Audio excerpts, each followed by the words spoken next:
Here loan amount is equals to $5,000 minus 15% of $5,000.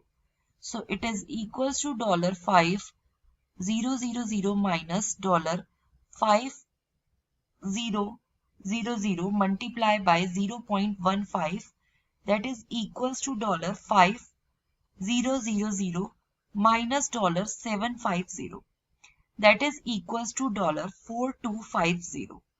Now monthly interest rate is equals to 7% divided by 12, that is equals to 0.07 divided by 12, that is equals to